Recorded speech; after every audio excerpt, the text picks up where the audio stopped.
Azure Functions and Serverless with Jeff Hollan.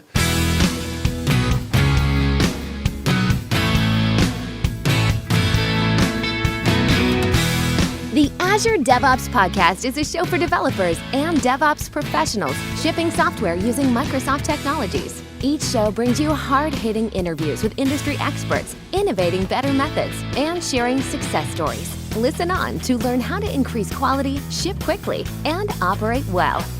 And now your host, Jeffrey Palermo.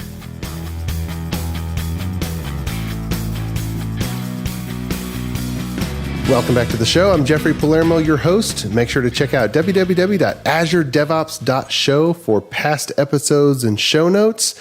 And this show, Microsoft Ignite is happening. We got a few more announcements a little bit later on, but let's get right to it. With me today is Jeff Hollan, and he is a principal program manager on the Azure Functions team, and he lives and breathes all things serverless. You can find him on Twitter at Jeff Hollan. It's JEFFHOLLAN. Jeff, welcome to the show. It's so good to be here. You asked me, how you wanted to be introed. I didn't have any suggestions, but you just gave a better intro than I could have wanted to anyway. That I will take that description. Eat, breathe, love, all things serverless. Perfect. There you go. Well, and that's true, but I think a lot of people saw you on .NET Conf and other content you've put out. But for those who aren't familiar with your work, what's your journey been? How'd you come to Microsoft and do this? What's your background? Sure. Yeah. So I've always been passionate about technology in general. And when I was going to university studying computer science, my first non-working in a grocery store kind of job was managing some Linux servers for a chemical processing company. So kind of like started off really with using technology, very server full. Right after graduating, I joined here at Microsoft. I spent a few years working on some internal systems behind the scenes. Mm-hmm. And then about 4 or 5 years ago, I moved over to join the Azure Logic Apps team, which is also in kind of like the serverless umbrella. Spent about 2 years on Logic Apps, and then about 2 or 3 years ago now, moved to Azure Functions. And it really, just kind of, I try to not just do Azure Functions, especially the last few months, it really spans Logic Apps, Functions, even some new Kubernetes stuff moving forward. Just whatever we can do to kind of figure out how do we give people the most productive platform pieces as possible to accomplish tasks in the cloud. Awesome.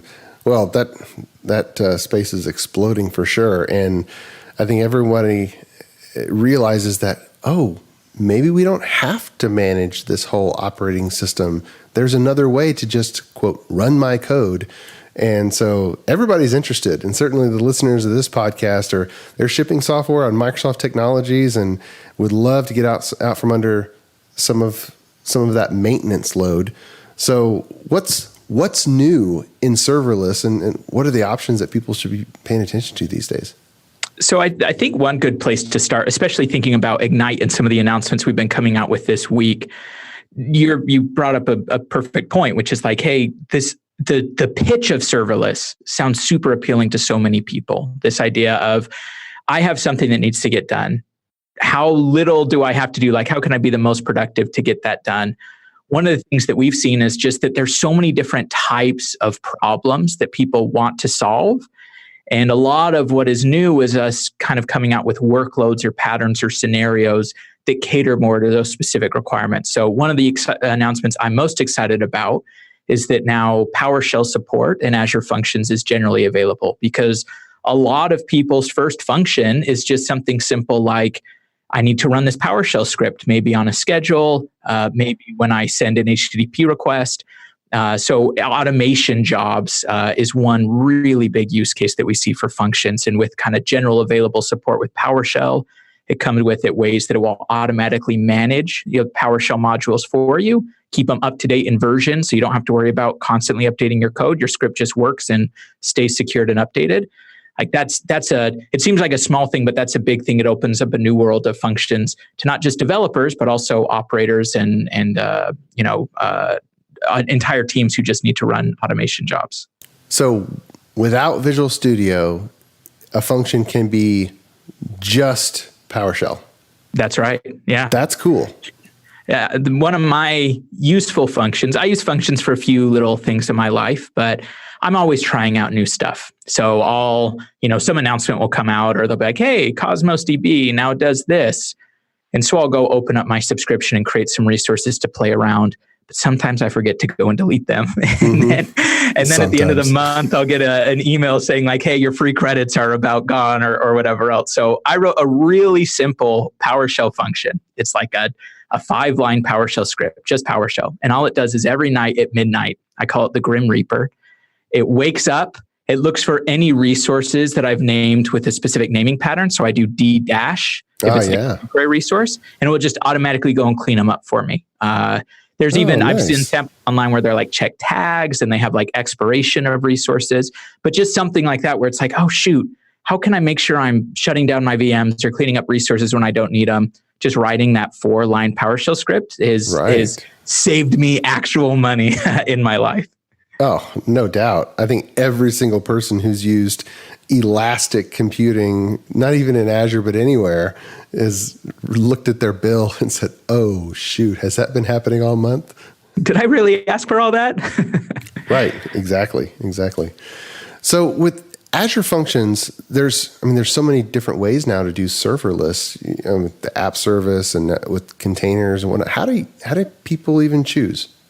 It's one of our big tasks moving forward, I think even into the next calendar year, is going to be exactly that, putting some really clear guidance around. But luckily for your podcast listeners, I'll give them kind of the spiel right now. What we've seen time and time again is there's principles of serverless that are appealing. And sometimes if you almost think of it like a list of all of these capabilities and features, sometimes you might just want 3 of them and you don't want the other 3. So for example, one of the big tenets of serverless in general is that it's event driven. Rather than writing kind of like this for loop that's expected to be running all of the time, you write a function in PowerShell, C#, Python, whatever, and you say, hey, when this schedule happens, or when a message drops in a message queue, or when a database gets changed, then run this code. Well, I might have that desire to have something event-driven, but maybe I don't want like the full multi-tenant PaaS Azure Functions service offering where we'll scale you and we'll manage you and we patch your operating system and all that stuff. We have customers who actually want a little bit more control. Oftentimes it's like, hey, I need networking control, or I need compliance controls, or maybe I'm going to run these on premises. Like I'm not even going to use the Azure cloud. So one of the things we've tried to do is make sure that there's a clean spectrum where you can use the same tools, the same methodologies, the same programming languages, but then have flexibility to kind of choose and say, you know what, for this Azure function that I wrote in Visual Studio Code or Eclipse or Visual Studio, this one can run in the Azure cloud and it's going to be completely serverless and I'll only pay when it's running. And maybe these ones are actually going to run on premises. Maybe they're going to run in Kubernetes. Maybe they're going to run in Service Fabric. We have customers doing every single combination of that. So I think the rule that I think of is I start on the kind of far end of the productivity spectrum. So I start being like, could I solve this in the Azure Functions serverless plan? And if there's a reason, like I mentioned, security, compliance, I need higher hardware with GPUs or whatever else, then I start to move backwards of like, okay, well, maybe I can use like the premium Azure function plan where it's still fully managed, but I get a little bit more control and I get bigger machines. And if that doesn't work, all right, well, maybe Azure Kubernetes service. And then finally, if it came to it, I'd be like, well, I'm just going to run my own VMs and I'll do functions on them. So I start at the, let me do the least, but it's important to know you do have every option in the middle depending on the requirements of your team and your business. So does that mean that you could write some code triggered as an Azure function, but then install it as a regular Windows service inside of an on-premise VM? Yeah, that's right. Yeah, absolutely. We don't have the hooks today to do the Windows service part out of the box, but it would be pretty easy to follow that pattern. In fact, you can take the Azure Functions runtime as a container or just the executable that it outputs, the .NET code. and you could have it running on any machine anywhere that you need it to. So and it would still do the event-driven triggering thing where like as soon as the event happens, it's going to run its code.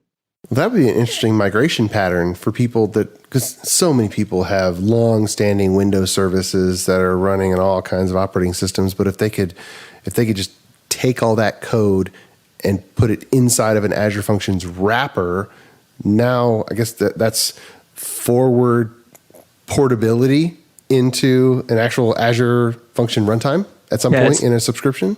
Perfect way to think about it. And we've been working like on this scenario specifically, we've been talking with like the .NET team as they're building some like worker service components in .NET Core.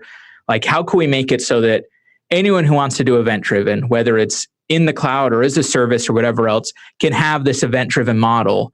But to your point, like the benefit, the reason why I as a company might be like, well, yeah, I'll use the functions framework to do this thing is that 6 months, 1 year, 3 years down the line, you could move that thing wherever. You could do the full cloud native serverless thing. Maybe it moves to Kubernetes. It does it like it goes anywhere. It's no longer just a Windows service. It's now a function. Okay. And with the other common options, web jobs and then Azure Batch, when would you say, this is not appropriate for Azure Functions? Yeah. So a lot of where functions and web jobs, the big distinction we see there, because there is a lot of overlap, and functions is built on top of the web jobs framework. Where we see people using web jobs more right now, it's kind of that same example of control versus productivity. Functions does a lot of the web jobs configuration for you. So you don't get full access to like the main method of your console app, program.cs main. In functions, that's abstracted away from you. But in web jobs, you do have control to manipulate that more. So we do see some people who want to like lift and shift a console app. Like you take a console app that's already working today, you could go run that as a web job without making any code changes. You couldn't run that as an Azure function. It's expected that when you choose functions, you're going to conform to that SDK. It's almost like choosing ASP.NET. You're like, okay, I'm choosing functions. I'm going to use the functions SDK, the functions way of doing things. Web jobs is much more flexible. So that's usually where it comes there. It's like, hey, if you want that full flexibility, if you need that full flexibility, web jobs is still totally valid. You'll lose some stuff. Like you can't run web jobs in that consumption priced, I only pay when it's running mode. But you could run it as a Windows service. You could run it alongside your websites. It's totally fine. As long as it's running, it'll do its job. Batch becomes a little bit more in terms of it's more on the control aspect where now you're dealing with the VMs themselves. But I think where that becomes more appealing is like, hey, I have specific compute requirements. I think about things like machine learning training, where I want probably some higher powered VMs that are going to run for some, not constantly, but I've got a job where every night go look at all this data and chomp it down. You could do that in functions. And we have some tools even to help you like scale out better. But I would totally understand if a customer's like, you know what, I'm just going to say, give me these GPU enabled VMs. I want to run this sometime tonight, hopefully for less than a regular VM, because I'll say like low priority. That's where batch would fit in. But like on that one, it's expected you're now in charge of whatever's running in that VM on Azure Batch. Like It just gives you an operating system. You've got to fill in the blanks, where in functions, there's very few blanks for you to fill in. So we give you tons of options in the cloud. It's one of the great things about the cloud. It's also one of the most challenging things. And the reason I imagine many people listen to podcasts like this is it's like, how do I navigate these waters? So that's just some like top of mind considerations. If I was working with a customer where I'd be like, here's where you might not use functions, or here's where batch might be a better fit. Okay. Well, let's trace through the DevOps lifecycle for a function and some small application that's running as a function, just so we dig in and let the listeners understand every part of it. So if I'm a developer and just a simple thing, I want to listen to an Azure queue and process messages coming down an Azure queue. So I've got a small Visual Studio solution, and I've got a project. I've used NuGet to get the Azure Functions, and I've written my code to look at the Azure queues. So I think the continuous integration part is self-explanatory. There doesn't seem to be anything special about that, but What is the deployable package format that is best for deployability to an Azure Function resource in Azure? Yeah, sure. So, and you illustrated a lot of these points already, but you'd start with like, hey, I want this queue trigger thing. I recommend, Visual Studio and Visual Studio Code just because they've got extensions out of the box. They will build Azure Functions projects. So you'd say like, hey, I want a new queue triggered function. It would give you the 3 lines of scaffolding code and let you go to work. You can start by debugging and running that locally. One of the nice things about Functions is you push F5, you drop a message in that queue, and it's going to trigger and run all locally, breakpoints and the whatnot. And then you'd add some unit tests. So now you have kind of like your project. It's your function, some unit tests. The artifact, the thing that you actually end up publishing is a zip folder, more or less. So with Functions, because the containers, the operating system, everything else is managed for you, you don't have to publish a full Docker container or a full web app. We really just need a zip file that has your build artifact. So if it's a C# function, it's going to be a zip folder that has a little bit of metadata and then some DLL files. If it's JavaScript, it's just going to be some metadata and some JavaScript files. There's no compiling that happens. So in terms of the DevOps pipeline, it's really how do you take that artifact and roll it out or validate and do the right stuff that you want to do. So the tool we see most often used with Azure Functions, unsurprisingly, is Azure DevOps. Very often you'd say like, hey, I've made a change, check it into source code. It's going to run the unit test. It's going to create that folder, which is, just build this function project. And we're going to store that in Azure Artifacts as a universal package? You could go that far. Mostly what I see is they just store it as an artifact in that release pipeline. Like they'll be like, okay, here's my... Just store the whole folder. Just store the whole folder. It's usually, it's not super big. These are pretty bite-sized functions. Yep. We have some power users who will even go as far as saying, because the Azure Functions runtime is open source, they'll take that artifact and they can actually do some end-to-end testing as part of that CI/CD pipeline. So without ever deploying that code, you could run an automated test that says, take the code artifact I just created, take the open source Azure Functions runtime, all in memory, spin this thing up, drop a message in a queue, make sure that I get the response that I want, like look at the logs, look at whatever else you can do to tell me that this did what I expected it to do. So we have some people who, we don't make it as easy as I would like it to, but we do have like a test helper that we use internally when we build features. So that's one layer of testing. That's more advanced than most people do, but it's worth noting it's possible. And then it's really about rolling it out to different environments in the cloud. So much like Azure websites, Azure Functions can have slots. So most often what we'd see is you would say, hey, I already have a function created in the cloud. This is my production queue triggered function. And then I want to have a slot next to it, which is going to be like, this is where I'm going to test things out. This is where I'm going to develop things. So you take that artifact, you do an Azure publish gesture, and you'd say, hey, slot, here's the zip file that I created. Do whatever tests you want there, either manually or automated. When that looks good and you say, approve whatever approval gates you have, which could be Azure Functions too and Azure DevOps, then it would roll out into the next stage until finally it's now in production. And that's where kind of the rest of the outer loop kicks in, where you've got monitoring and alerts and everything else to help feed the next set of changes that you need to make in the process. The Azure DevOps Podcast is sponsored by ClearMeasure, a software engineering firm and Microsoft Gold partner, empowering development teams to be their best. ClearMeasure equips developers with the DevOps tools, methods, and automation necessary to focus on building their applications, rather than wrestling with builds, deployments, or environments. Click clear-measure.com to see whether a DevOps implementation is for you. Some announcements before we get back to the show. I'll be at Microsoft Ignite, and this show, hosting the same week, I'm here, and I'll be walking around with some camera gear, and if you see me, just pull me aside. I'm one of the official conference reporters, and if you're a speaker and finishing up your session, I'd love to get a take on it. Also, my latest book, .NET DevOps for Azure, is in the conference bookstore and is available on Amazon.com and APress's website. And so you can go get it now. I have a special offer for community events, for in-person events, whether you're a speaker or a user group leader. I'd love to send you 2 copies of the book for you to give away. And to request those, go to bit.ly/.NET DevOps book for community.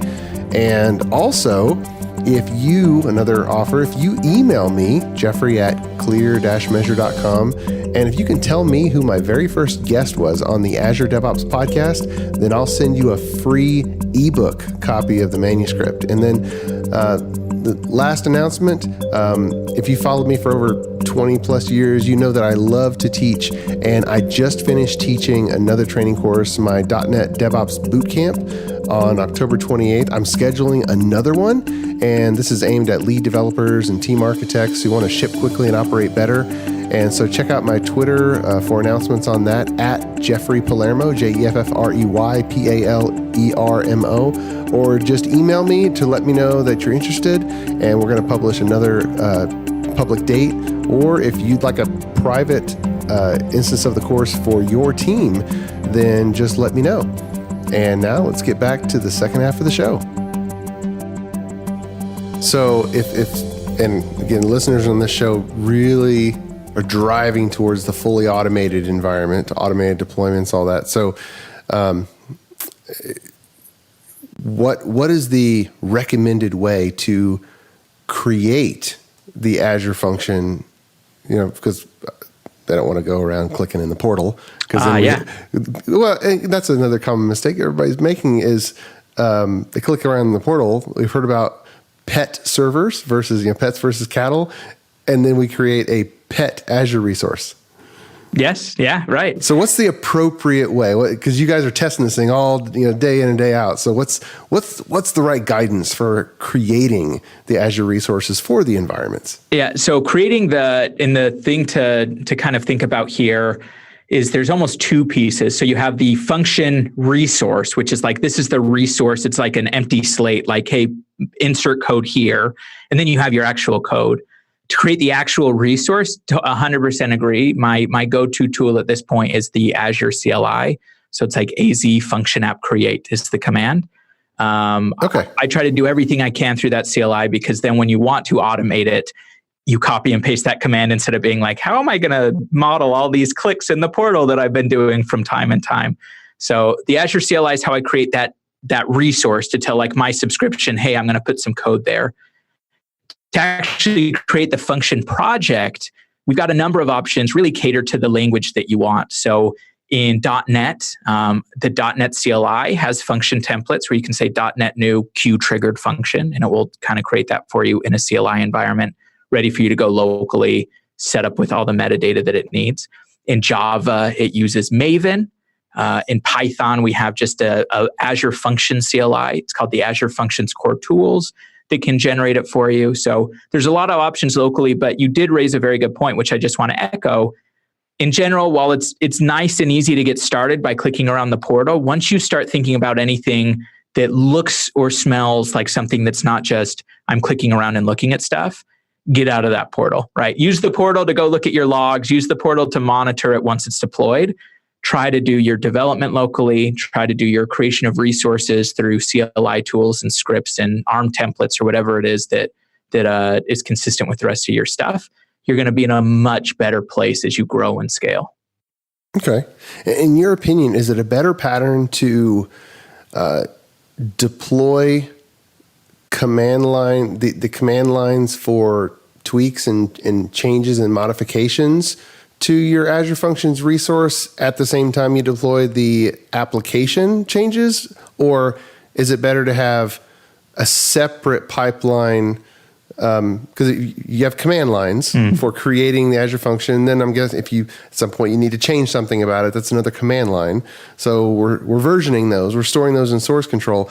What do the automated pipelines look like? What have you found to be the best pattern there? Yeah, so and it varies. There's no right answer for everything, but in general, especially if I think about something like zero downtime, where let's say I want an HTTP function, it's going to have a URL like whatever, jeffsfunction.com/API. Ideally, as I'm making deployments and changes to it, there's not a 30-second or a 5-minute period where it starts getting back like, hey, not found, what's going on here? So what usually happens is that either through a separate automated pipeline or just through a separate process, the function gets created. But not every release do you create a brand new function app. You're just updating that app. ideally publishing it to like a slot and then swapping the slots. So usually, and like if I was just looking at a functions project, I wouldn't expect to see create the function app as part of that pipeline. It would more be like, there's this thing that's been created. I'm going to publish to a slot or publish to it directly, but I'm going to create it separately. Now, that's not always the case, and you don't have to do that. But that's what I see most often. Okay. And so does the slot concept work the same way as Azure websites, or are there any differences? Same way, same underlying actual tools that are doing it. The only part where it gets a little bit more interesting is when you have, like for HTTP, it's more or less simple. You go to jeffhollandsfunction.com, you hit it. As soon as you click swap, we'll start routing those requests to your other slot, right? So it's like there's no downtime. You're seamlessly moving, even in percentages, to your development spot. Exactly the same as Azure websites and Azure web apps if you've used those.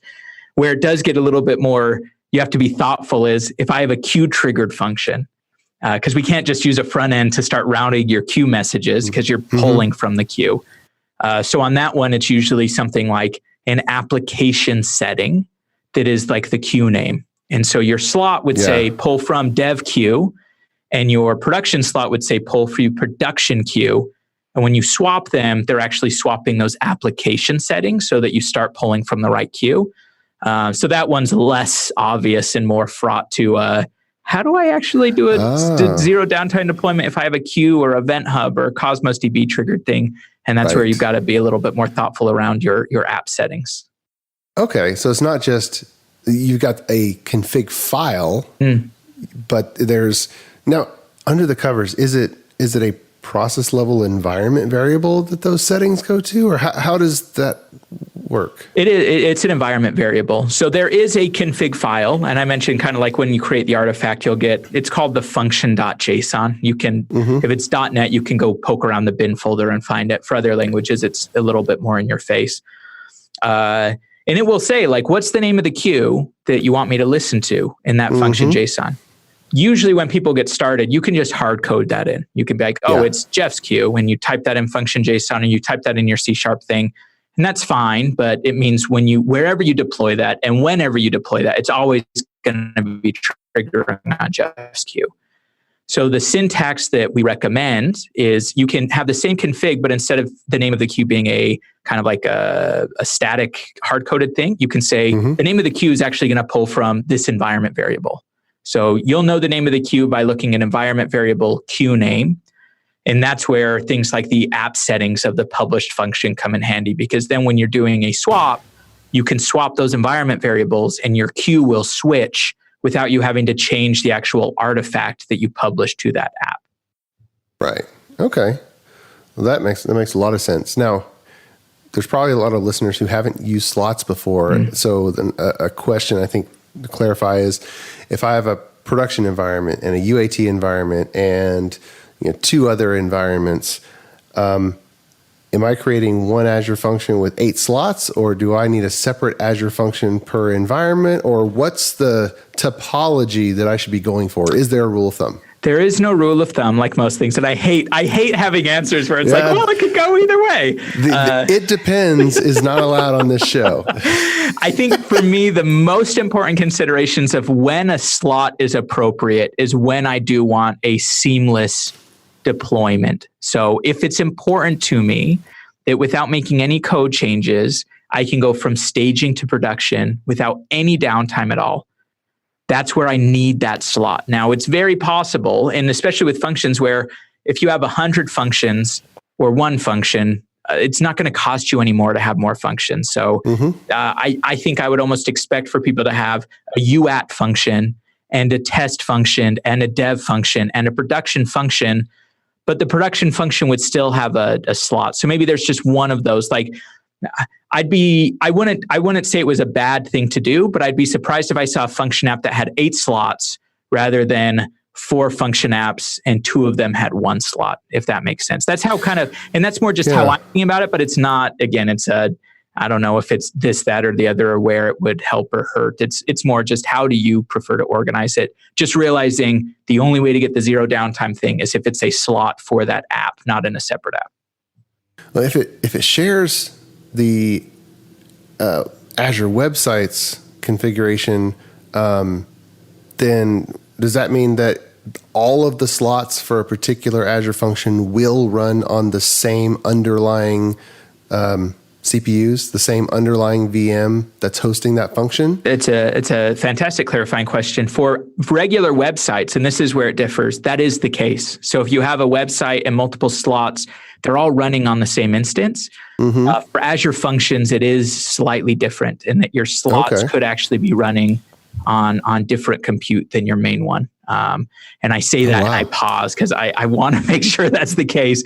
I know it would be a guarantee moving forward that you'd want to be aware of. It's possible we share and we pack things in today, but in general, kind of the concept of a set plan and a set number of instances that if you've used websites, that'll be familiar. If you haven't, don't worry about it. That is different with like consumption functions that kind of have the freedom to go scale and run wherever they want, even outside of other apps that are on the same plan itself. So slots can work the same as well. Okay.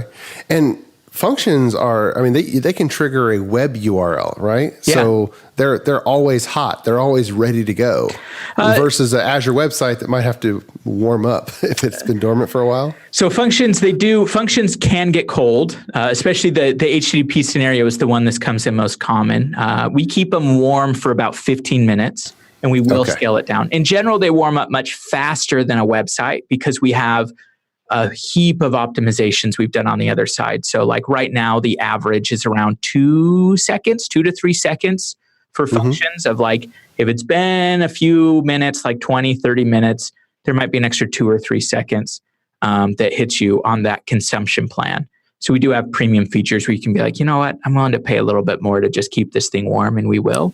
But that is something to be aware of, because when I think about, scenarios and some of the new, I started with like automation.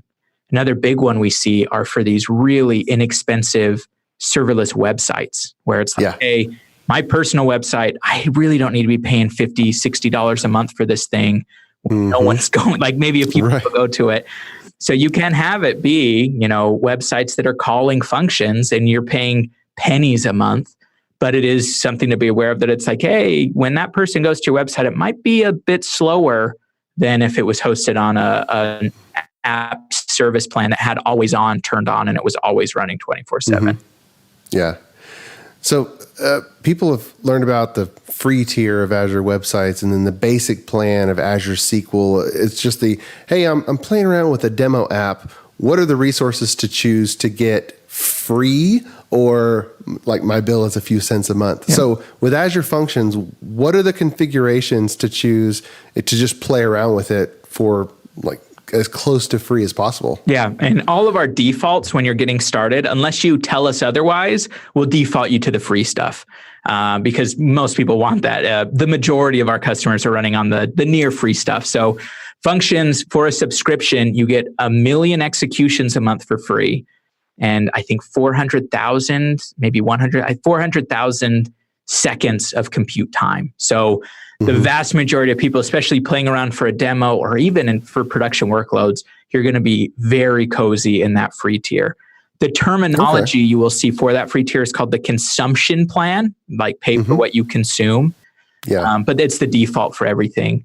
I mentioned like if you do need something like no cold start, like if that's a guarantee you want, if you want more premium hardware or you want things like VNet connectivity, that's where you'll see options for the premium tier of Functions. It's the same everything else, just more expensive, as premium would let you know, and a bunch of premium features. But for most people, especially getting started, stick on that consumption plan. You could do a whole bunch of work before you ever see a bill for that thing based on those huge free grants that we give you every month. Awesome. Well, as we kind of wrap up here, what's coming next that people should just keep an eye out for? So a lot of what we're doing now, like there's the exciting stuff that I like about like language flexibility and some of the stuff that we announced too at Ignite, a preview of letting you write in kind of any language or any process that you want. So I think you'll start to see more flexibility just in hosting and languages and everything else. But a lot of the work that we're going to be doing moving forward too, is I talk about like all of these different groups of people who are interested in this, from people writing PowerShell automation to data scientists who want to run data through machine learning models to IoT scenarios. A lot of it's just us going to be improving the tools, improving the usability, providing really productive features that make it so, like we've talked about a lot of advanced concepts in this podcast. And I know people listening, if they're like, hey, Jeff talked about slots and environment variables, and how do I go set that up? There's still a bit of like digging around docs and looking through blog posts to sort some of that together. So now I think we're at the spot where it's like, okay, functions is established. We've got the big languages set up. How can we make this easier? How can we just make it like one click? Yeah, I want the zero downtime thing. These are my 2 queues. Just take care of it for me. Like kind of the serverless mindset, but taken to the DevOps aspects and the development aspects and all the aspects more than just billing. Yeah. Okay. Awesome. Well, before we wrap up, if people want to learn more and dig in right away, what are the go-to resources that they should look up immediately? Yeah, so a good place to start, if you've never written a function, it's just the Azure Functions overview on docs.microsoft.com. We are constantly evaluating and improving and making sure that you've got good learning paths depending on the scenario that you want. So that's the best place to start off on. Learn.microsoft.com also has some kind of like self-guided tutorials if you want a bit more of like click this, then click that in a guided environment. If you're a little bit more advanced, like maybe you use functions, you're like, I want to stay up to speed on what's new. I think a good place to go is we do monthly webcasts as a team on YouTube through, I guess it was Google Hangouts, now it's just YouTube, with like live Q&A, and we'll share the latest updates. So that's definitely a good one to go subscribe to the Azure Functions channel. What's the channel name? It's just youtube.com, I think, /Azure Functions, okay. Like one word. We'll also like at Azure Functions on Twitter is where we'll kind of blast out the one. So we are doing one at Ignite on Tuesday of Ignite, depending on when you're listening to this. And we did one in October as well. There'll be one in December. So that's a good spot to be like, hey, what's new? What's changed? And also Q&A. That webcast is a great way to engage with the team. Awesome. Well, this is all great stuff. Fantastic. Thanks so much for coming on the show and sharing all the information about Azure Functions and the landscape of serverless. This is great stuff. No, thank you so much for having me. Great conversation. Honestly, it's been a pleasure. Awesome. And until next time, keep shipping. You've been listening to the Azure DevOps Podcast, a show for developers and DevOps professionals shipping software using Microsoft technologies. Go to www.azuredevops.show for show notes and other episodes. On behalf of your host, Jeffrey Palermo, and our sponsors, thanks for listening, and may God bless you.